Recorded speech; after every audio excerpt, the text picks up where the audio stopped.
Bonsoir et bienvenue dans le direct. Tout de suite retrouver David Mutel pour le JT Sport. Bonsoir David. Bonsoir Delphine. Alors de quoi allez-vous nous parler ce soir? Au programme de ce journal des sports, du football, du basket et du cyclisme. Voilà Delphine.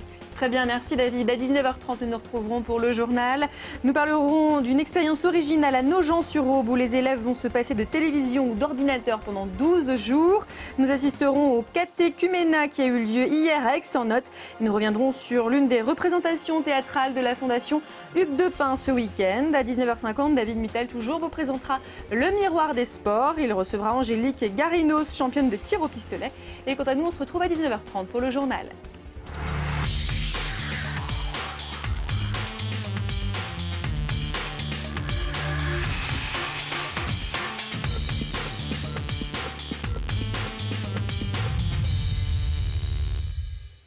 Bonsoir et bienvenue dans ce journal des sports. Je vous remercie une fois de plus d'être en notre compagnie pour cette édition. Ce soir, avec nous, Christian Martin, le président du Stade Troyen, qui vient tout récemment d'obtenir la tenue des demi-finales des championnats de France amateurs. Nous en parlerons donc avec lui. En seconde partie de ce journal, c'est avec nos amis du TEC, le 3 Escrime Champagne, que nous nous retrouverons. Le maître d'armes Hervé Gérardin sera notamment en notre compagnie. Mais avant cela, nous reviendrons sur le programme de ce journal. Regardons-le justement en images. Du football évidemment et le championnat de France de CFA2. l'Estac accueillait la formation alsacienne de Saint-Louis-Neuweg. Les Troyens avaient à cœur de remporter leur première victoire en 2010. Il y avait aussi du basket avec la traditionnelle tenue du tournoi de la Micaline, une épreuve réservée aux minimes. Le vainqueur du tournoi se retrouvait en phase finale avec d'autres formations de toute la France à Saint-Jean-de-Mont. Mais avant de développer tous ces titres, il y a encore du cyclisme avec l'équipe de l'UVCA 3. Nous découvrirons un petit peu en profondeur leur équipe cette saison. Excusez-moi encore, j'avais complètement oublié le cyclisme. Mais avant de développer tous ces titres, revenons sur la 25e journée du championnat de France de national avec le match qui voyait l'Estac se déplacer à Passy-sur-Eure, une équipe haut-normande, visiblement encore très remontée par l'annulation du match programmé à l'origine dimanche sur France 4. Les dirigeants passéens ont pris les adversaires troyens et la presse pour des responsables de cet échec. Je dis la presse car dans cette affaire, Canal 32 a finalement payé les pots cassés car nous sommes restés à la porte du stade puisque le président de Passy, Emmanuel Villette, avait décidé fermement que le match ne serait pas filmé par nos soins. Une attitude que nous ne pouvons que déplorer de la part d'un dirigeant de club. Alors, cela faisait depuis 8 ans que nous, Canal 32, suivons l'Estac. C'était la première fois que nous restons à la porte d'un stade. Une première.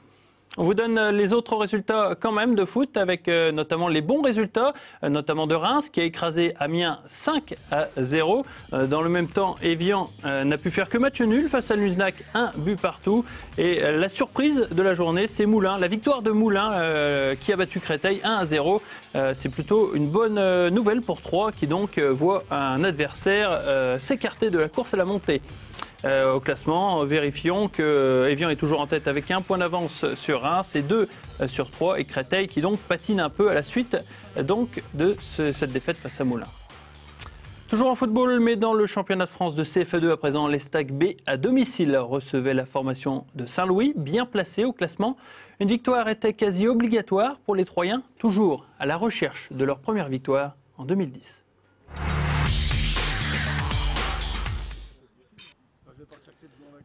L'Estac B réalise l'entame parfaite en dominant largement Saint-Louis grâce notamment à son quatuor d'attaque Bétiol, Rodelin, Vieillot, Acouzard.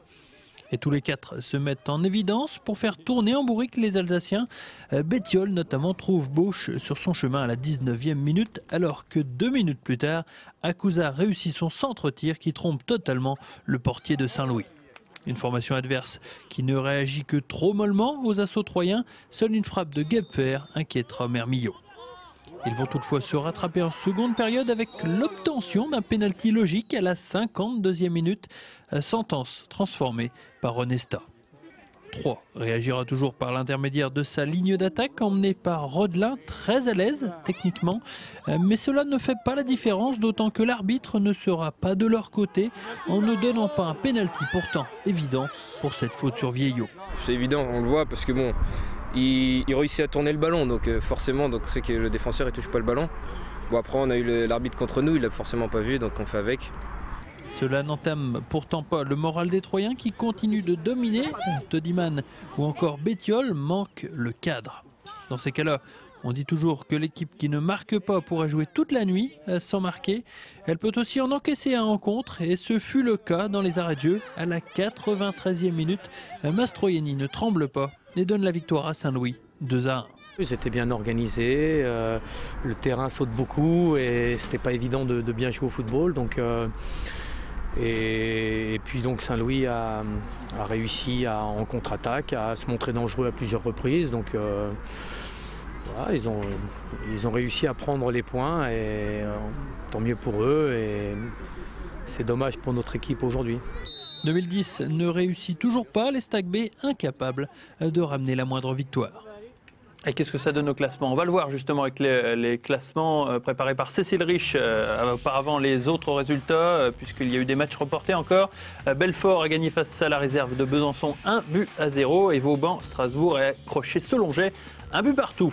Au classement, Belfort est toujours en tête avec 2 points d'avance sur Metz. Les Stag B a un petit peu décroché en 3e position avec 42 points. Saint-Dié et l'Union de Sarre se battent pour ne pas descendre.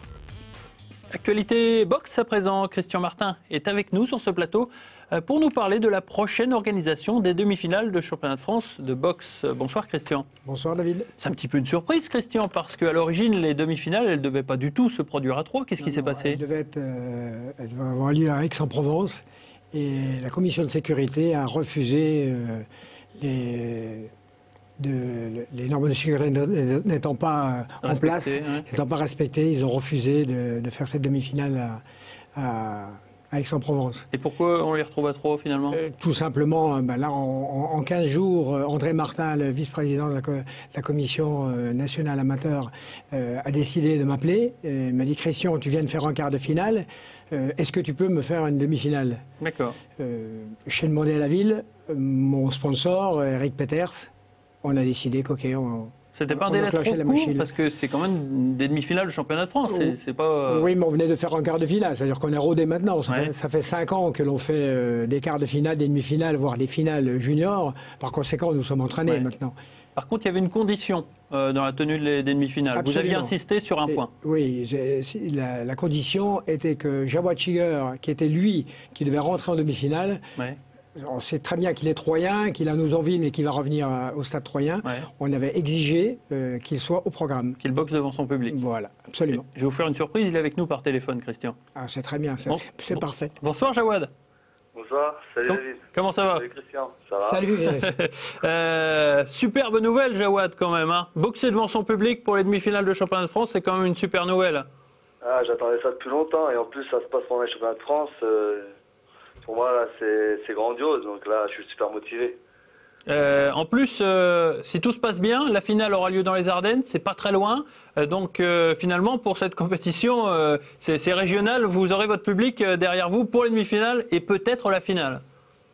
Moi, je pense que là, tout est mis en place pour que je réussisse. Là. Donc maintenant, je fais le travail de mon côté et j'ai hâte d'être le 6 mars pour de boxer devant mon public et espérer la victoire. Donc, sans souci à mon avis, puisque là je suis super bien dans l'état d'esprit et aussi physiquement. Donc maintenant on va pas trop s'avancer et on va essayer de faire les choses. Pas trop stressé Jawad que ça se passe devant votre public justement? Si, il y a la pression, mais bon maintenant je pense que... j'espère qu'avec l'expérience que j'ai acquis, je saurai gérer cette pression-là. Mais c'est une bonne pression, parce que pour l'instant c'est de la motivation, la pression n'est pas encore présente. Je pense qu'elle sera au moment quand je serai dans les vestiaires. Donc là je me pose pas trop la question, je fais mon travail et on verra ça le 10. D'accord. On sait que votre temps est précieux, on sait que vous êtes en plein entraînement, Jawad, donc on va vous laisser. Et puis on sait que vous êtes à Troyes la semaine prochaine, donc on vous dit à la semaine prochaine. Ok, ça marche. Merci Jawad. Bonne soirée, au revoir. Merci. Salut Jawad. Une bonne nouvelle donc, Jawad rentrera à ce stade de la compétition. Évidemment c'est une plus-value, tout le monde va venir à la salle Omnisport pour soutenir le boxeur du Cru. On l'espère de tout cœur. Mais avant cela il y aura une petite mise en bouche, Christian, avec la tenue du gala de boxe à Romilly. C'était déjà fait l'an dernier, c'est une chose que vous avez souhaité renouveler. Absolument, ne serait-ce que pour remercier Pascal Coffy. Comme vous le savez, Pascal Coffy est à Romilly, il est entraîneur de Romilly. Il vient 2 fois par semaine à Troyes, en habitant à Chaumont, donc il fait un boulot considérable. Donc c'est pour le remercier aussi. La ville a suivi l'année dernière, on lui a dit il faudra qu'on fasse ça tous les ans. Ils ont dit d'accord, donc on va essayer de faire tous les ans un gala à Romilly. Ce qui fait que ça permet à nos boxeurs de boxer devant leur public. Oui. Et comme il y a pas mal de Romillons également qui font partie du Stade Troyen, c'est tout bon. Ça sera l'occasion aussi pour Eric L'Enfant de faire sa rentrée. Une rentrée un petit peu bouleversée parce qu'il va faire un combat au Gala de Romilly et un autre combat en avant-bouche des championnats de France. Absolument. 2 combats d'affilée. 2 combats d'affilée. Il y en a même un 3e, mais il va normalement à Creil le 2 avril. Ouais, pour retrouver un petit peu de rythme. Oui, tout ce qui lui manquait, c'est la raison pour laquelle il n'a pas gagné sa demi-finale. Tout simplement en manque de compétition. Pendant 8 mois, faire un combat en 8 mois, c'est pas possible. On sait très bien que rien ne vaut la compétition. Tous les sportifs vous le diront, s'entraîner, on peut s'entraîner des jours et des jours. Rien ne vaut la compétition. Avant de se quitter, Christian, on a vu que les finales, c'était à Auxerre l'an dernier. Cette saison, ça sera dans les Ardennes. Ça vous titille pas un petit peu d'organiser des finales à Troyes ? Ça dépend pas que de moi, mais la ville est fortement intéressée. Ouais. Par conséquent, avec le conseil général, la ville, les sponsors, Eric Peters, parce que faut oublier quand même que... Vous le placez à chaque fois. Je peux pas faire autrement. S'il n'y a pas de finale, ouais. Si jamais Eric n'est pas derrière nous. C'est notre sponsor principal. Ouais. Donc il le mérite. 2011 ? Ce serait bien, oui, juste avant 2011, voire 2012, après, je ne sais pas. Mais parce que je crois que 2011, c'est pris par peut-être les Mureaux, Île-de-France. Donc 2012, l'année des Jeux Olympiques. Allez, on tient Paris. Pourquoi pas. Merci Christian, en tout cas, d'être venu sur ce plateau. Et rendez-vous déjà dès la semaine prochaine. La semaine prochaine, 27. Voilà, 27 février à Romilly, à la salle Bardin-Gousseret. Exactement. Merci Christian. Autre événement d'importance ce week-end, c'était la tenue du traditionnel tournoi de la Micaline de basket organisé au complexe Bianchi à Saint-André-les-Vergers. Une compétition qui permettait à plusieurs équipes de niveau départemental, régional et national de se qualifier pour les phases finales en juin prochain à Saint-Jean-de-Mont. Des phases finales très prisées puisqu'elles permettaient déjà de rencontrer plusieurs équipes de bon niveau, mais aussi et surtout de rencontrer Boris Dio, le joueur ou l'un des joueurs français de NBA. Reportage. En juin prochain, une seule équipe de ce tournoi sera à Saint-Jean-de-Mont pour la finalité d'un tournoi très relevé. Toutefois, pour simplifier l'accès à cette compétition, certaines règles ont été changées. Donc cette année, au niveau des niveaux, c'est différent. L'année dernière, il y avait minime France et minime région mélangés et minime département dans une autre catégorie. Alors que là, cette année, chaque catégorie, il y a minime France, minime région et minime département. En fait. Cela n'empêche pas que le niveau soit très relevé quand même. Les minimes du basket club de Saint-André en ont fait les frais aux dépens de Cormontreuil et Orléans. Là, on va jouer contre Orléans, qui sont contre Aubignon, ils ont bien joué, donc ça va être dur, mais bon, on ne désespère pas. De son côté, l'équipe de Minime France Aube Union Basket a plutôt bien fait son travail et se rendra à Saint-Jean-de-Mont en juin prochain. C'est un bon niveau, il y a des belles équipes, puis il y a Boris Dio aussi. Boris Dio, donc, joueur français de NBA des Bobcats et parrain du tournoi La Micaline. L'international tricolore sera présent lors de la compétition, ce qui déclenchera à coup sûr un grand élan d'enthousiasme. En tout cas, cela donne des idées au mètre 91 de Julio Malingapo de l'Aube Union. Il faut en NBA. Carrément. Ouais. Des minimes de l'Union Aube qui seront donc au rendez-vous en Vendée en compagnie de Orléans qui s'impose finalement devant la formation de Cormontreuil. Résultat de basket pour donc faire un petit peu la liaison, la nationale 2 notamment, la nationale 2 féminine, Sainte-Savine, avec donc le leader Ouascal qui s'est imposé face à Sainte-Savine, 65-57, non sans difficulté. Dans le même temps, Chenov est allé gagner à Metz 93-73 et Villeneuve d'Ascq a disposé logiquement d'Aulnois 74-68. Au classement, Ouascal toujours en tête avec 4 points d'avance sur Chenov. Sainte-Savine est maintenant en 11e position, 3 points d'avance sur Furdenheim et 4 sur Hainaut et Metz qui descendront sûrement à l'échelon inférieur. En National 3, cette fois-ci, Saint-André-les-Vergers jouait aussi dans le Nord, à Grande-Synthe. Défaite de 4 petits points pour l'équipe de Saint-André, 90-86. Douai, de son côté, a battu logiquement Saint-Denis, 101-97. Au classement, Marne-la-Vallée toujours en tête, à égalité avec Grande-Synthe. Saint-André n'est pas loin, 3 points. C'est vraiment une poule très très serrée, alors que Cormontreuil, par contre, a fait le deuil de l'accession, mais ça, on s'en doutait un tout petit peu. On passe au cyclisme à présent avec l'équipe de l'UVCA 3 qui prépare son retour sur les routes en ce début d'année. Pour 2010, le club Aubois a misé sur sa nouvelle filière étrangère, la filière polonaise. Même si par le passé l'UVCA 3 a su former des jeunes talentueux tels que les frères Simon ou Mathieu Drujon, aujourd'hui le club troyen se tourne davantage vers le recrutement étranger. L'expérience avait déjà été tentée l'an dernier avec l'arrivée de 3 coureurs polonais. Une habitude pour l'UVCA 3 qui a souvent eu l'occasion de faire appel à des coureurs étrangers. L'UVCA a toujours eu des étrangers, que ce soit australiens, irlandais, polonais. Avant que moi j'arrive pour la présidence, il y avait déjà des Polonais qui étaient venus à l'UVCA. Et puis après, c'était c'est un petit challenge à se donner, à construire une équipe à moindre coût, parce que c'est un petit peu ça, faut dire ce qu'il y a. Trouver des bons coureurs en France, c'est très très cher. L'UVCA a peu de moyens. Donc voilà, pour être performant au niveau national, il faut quand même avoir un certain potentiel sportif. Et donc je pense que de miser sur la Pologne, je pense que ça peut être intéressant. Christophe Kaksala est l'exemple même de cette réussite. Après de longs mois d'adaptation, il a aujourd'hui trouvé sa place dans l'effectif Aubois. Je suis vraiment très content d'être ici. On m'a dit vraiment beaucoup de bien de la France et je pense qu'il y a de très bonnes équipes et de très bons coureurs. Une présence qui a su rassurer les 3 autres Polonais arrivés cette année, dont Pavel, qui à 18 ans n'a pas hésité à quitter sa Pologne natale pour se frotter aux meilleurs Français. Je devais venir ici pour progresser. C'est ici qu'il y a les meilleures courses et les meilleures équipes. Bien sûr, on attend d'eux qu'ils soient performants, mais aussi qu'ils tirent tout le groupe vers le haut, et notamment les coureurs français. On ne fait pas venir des Polonais qui viennent en vacances non plus. Après, qu'ils soient performants au niveau sportif, qu'ils s'intègrent bien à l'équipe, parce qu'il ne faut pas parler que des Polonais non plus, à l'UVCA, il y a quand même 130 licenciés.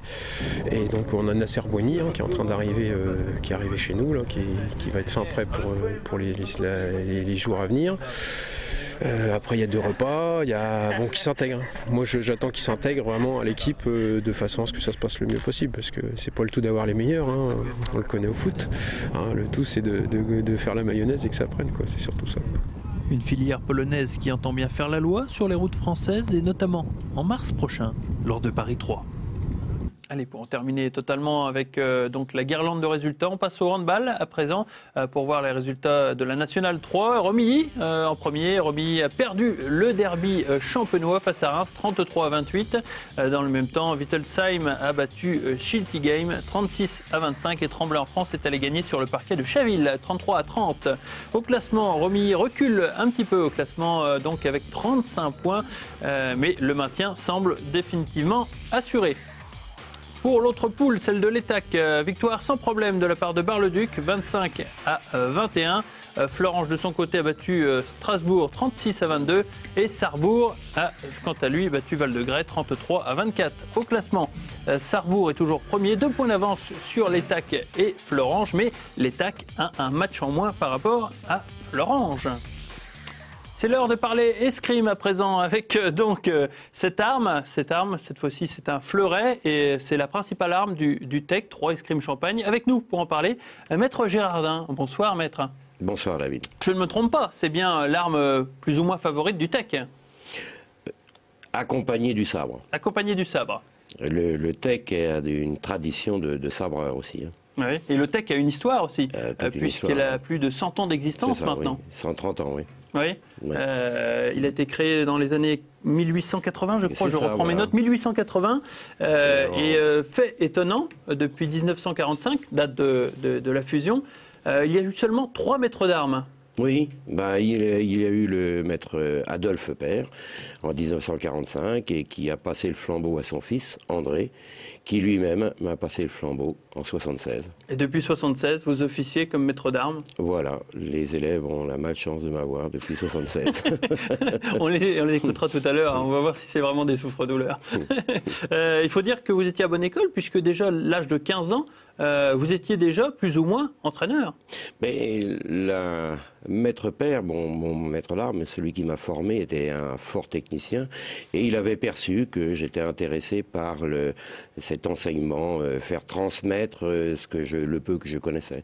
Et donc, quelque part, il m'a fait confiance, il m'a mis sur les rails et à l'intérieur de la salle, à côté de lui, bah, je pouvais enseigner, enfin, divulguer un certain nombre d'enseignements, mais que je venais d'apprendre. Mais ça m'a bien formé et c'était intéressant, notamment pour la gestion d'un groupe, enfin très intéressant, très formateur. Le texte est une affaire de famille, puisque la trésorière, c'est votre femme, depuis bientôt 15 ans, je crois. Combien? Oui, à peu près. Ça fait à peu près 15 ans. Ouais. On se connaît, oui. Et comment on s'engage comme ça dans une association telle que le TEC? On s'engage parce qu'au départ, j'avais ma fille qui faisait de l'escrime. Oui. Donc, en tant que maman, eh bien, pour moi, l'association et la vie associative, ça fait partie de la réponse à la demande de bénévolat des associations, justement. On est content de les trouver pour faire participer nos enfants à moindre coût. Ils ont des heures comble de sport, d'initiation et puis de compétition, pourquoi pas. Donc c'est un juste retour de cette activité associative. Ouais, vous faisiez aussi du fleuret ou du sabre? Personnellement, d'autres sports que l'escrime. Mais bon, ça n'empêche que. Puis ensuite, le fait d'accompagner Hervé dans la vie, ça implique un petit peu, et de par mon métier, s'il était ça m'a normal semblé que vous trouviez naturel, voilà, de l'aider, de l'accompagner, puis voilà. On parlait tout à l'heure des souffres-douleurs. On en a deux sur le plateau, maître. Voilà. En la présence donc d'Aurélien et de Arthur. On va interroger le plus jeune, le plus petit aussi. Bonsoir Arthur. Bonsoir. Ça va? Oui. Oui. Tu es sabreur, Benjamin? Oui. Pourquoi avoir choisi le sabre justement? Et pourquoi l'escrime, tout simplement? Bah en fait, c'est des amis qui m'ont fait découvrir et ça m'a plu. Voilà. Dès le début, ça m'a plu. Oui. Comme je faisais pas trop de sport, voilà. Ça t'a pas fait un peu trop peur parce que c'est exigeant et puis il faut une certaine discipline? Non, bah c'est assez ludique donc on s'amuse plutôt que... D'accord. T'as commencé à quel âge? 6 ans. 6 ans? Et t'as toujours envie de découvrir un petit peu? Bah oui, il y a souvent... mais il y a tout le temps, on peut tout le temps s'améliorer. Tout le temps découvrir des nouvelles techniques. Oui, voilà. Et le sabre? Pourquoi le sabre? Bah, je pense que ça me correspondait mieux que le fleuret ou l'épée. C'est-à-dire? Une spécificité C'est un peu plus rapide. D'accord. Ça convient mieux à ton gabarit, à ta façon de tirer. Le maître, il hoche, donc j'ai dû donner la bonne réponse. Aurélien, par contre, fleurettiste, cadet, ça fait un petit moment déjà au TEC. Pourquoi le fleuret? Pourquoi l'escrime? Moi j'ai commencé assez jeune, c'est des gens que je connaissais plus grands qui m'ont fait découvrir aussi. Donc j'ai essayé, ça m'a plu et puis voilà. La compétition, ça fait pas un peu peur parce qu'il y a forcément une obligation de résultat derrière tout ça? Moi j'ai commencé assez tôt, ça s'est plutôt toujours bien passé, donc non, ça m'a jamais vraiment fait peur. Ouais. Une recherche derrière tout ça ou c'est devenu un loisir où il y a quelque chose, une façon de se dépasser? Oui, ça, puis c'est aussi pour s'amuser. Pour moi, c'est pas, je cherche pas à en faire mon métier, donc c'est juste pour m'amuser aussi. Ouais. Pas envie de devenir un jour maître d'armes? J'en sais rien, je sais pas du tout encore ce que je compte faire plus tard, donc Trop pourquoi jeune. pas, je sais pas, oui, j'en sais rien. c'est pas innocent la question que je viens de poser, bien maître. sûr. Vous vous posez des questions sur la relève parce Voilà. que à un moment donné il faut passer la main parce que il y a un certain épuisement. Oui, tout à fait. Faut le noter et pour le club, c'est toujours intéressant d'avoir du sang neuf. Un quatrième maître d'armes. Un quatrième maître d'armes. Oui, j'ai épuisé un certain nombre de présidents. Et maintenant, il est bon de passer la main. Alors, c'est vrai que c'est une grosse difficulté pour un club de retrouver un maître d'armes qui, lui, est amené à faire ce métier à temps complet. Parce que la période, l'époque des maîtres d'armes qui avaient un autre métier, style par exemple les militaires, oui. Ensuite, les enseignants en éducation physique avaient donc ce métier et en plus faisaient découvrir l'escrime. Donc il y avait cette possibilité. Mais maintenant, à l'heure actuelle, on est de plus en plus professionnel en tant que maître d'armes et c'est le métier à temps complet. Et il se trouve que pour en vivre, il faut trouver de la matière à enseigner. Il faut donc dans les écoles, un certain nombre d'actions avec les étudiants. Bon, il y a différents axes dans lesquels on peut s'orienter, mais disons que pour ma part, j'arrive. C'est pas que je suis fini, mais disons que je voudrais lever le pied. Passer à autre chose. Voilà, c'est ça. Parce que c'est très prenant, c'est passionnant. Mais le nombre de week-ends pris dans une saison est assez conséquent. Ouais. Donc c'est un investissement personnel, même si ça reste passionnant, c'est très prenant. Et ça le sera toujours. Ça le sera toujours. Je vous remercie donc d'être venu sur ce plateau. Rapidement, je donne 2 dates. Le 28 mars, le challenge Jacques Dioux, organisé par le TEC, et le 25 avril prochain, le challenge régional Fleuret et Sabre. On se quitte en regardant les dates du week-end sportif qui vient. 26 février. Évidemment, le Stade qui joue face à hier, la 26e journée du championnat national, c'est à 20h au stade de l'Aube. Le lendemain, il y a aussi une autre date, celle du handball national 2. Sainte-Maure accueille Chevigny, c'est au gymnase de l'agriculture à 20h. Mais il y a aussi du football américain le même soir à 20h au complexe Songis en D2. Les Pigargues accueillent les Météores. Et puis enfin, dimanche, un peu de cyclisme avec l'ouverture de la saison avec le prix Donjon, départ donné à 15h. Voilà, c'est fini. Je vous donne rendez-vous lundi prochain pour un nouveau numéro du Journal des Sports. À très bientôt.